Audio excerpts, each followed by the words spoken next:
अरे कमी वापर पण अस्सल वापर। MDH काश्मीरी लाल मिरची पावडर।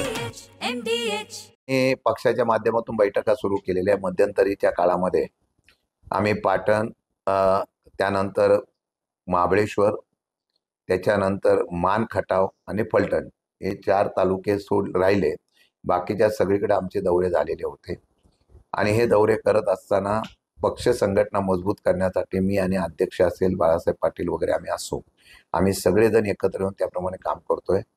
आम्ही साधारणतः जूनच्या अखेरीपर्यंत अख्खी जिल्ह्याची आणि सगळी नवीन बॉडी, जुनी बॉडी एकत्रित करून या असलेल्या सगळ्या सेलची पुनर्बांधणी करणार आहोत आणि सगळ्या निवडणुका आम्ही सक्षमतेने लढणार आहोत।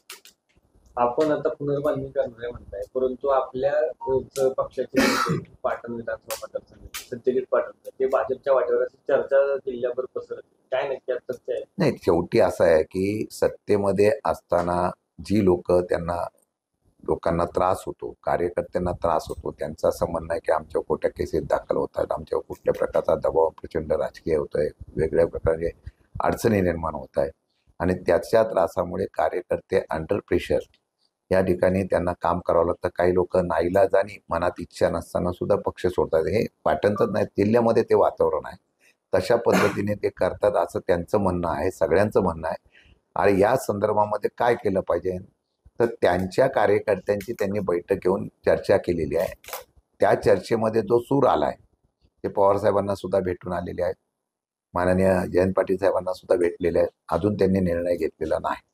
आणि मला वाटतं की शेवटी पक्ष बांधत असताना आमचा एक हेर आहे की बाबा, मी पूर्ण जिल्ह्याचा विषय सांगतो, आमच्यातले पण बरेच कार्यकर्ते गेलेत ना, इकडे तिकडे गेले, जुने नेते गेले, सगळे कार्यकर्ते गेलेले आहेत।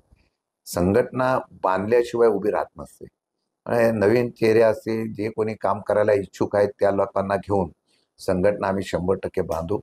महिना अखेरपर्यंत आमचं चाललेलं की जिल्ह्याची बॉडी आणि तालुक्याच्या बॉड्यात नवीन पद्धतीने उभ्या करायच्या आणि 1 महिना ते 1.5 महिन्याच्या आतमध्ये सगळीकडं नवीन कार्यकर्ते घेऊन सुद्धा शून्यातून उभं करायची आमची तयारी आहे। काही लोकांना असं संभ्रम निर्माण झालेला आहे की आता राष्ट्रवादी काँग्रेस पक्ष भविष्य काळामध्ये निवडणुका लढतील का नाही, त्यांच्याकडे कार्यकर्ते आहेत का नाही, काय नाही।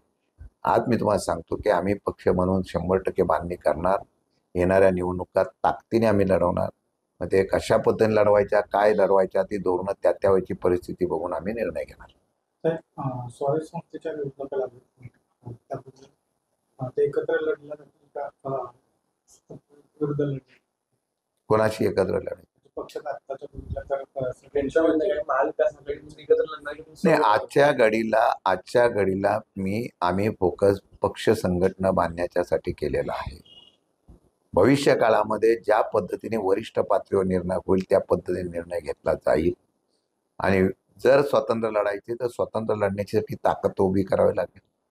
त्यासाठी पहिली पक्ष चळवळ आणि संघटना मजबूत केल्यानंतर भविष्य काळामधला असेल लढाईला आम्ही समोर जाऊ। मग त्यावेळेला महाविकास आघाडीतून लढवायची का स्वतंत्र लढवायची परिस्थिती बघून आम्ही त्यावेळेला निर्णय घेऊ।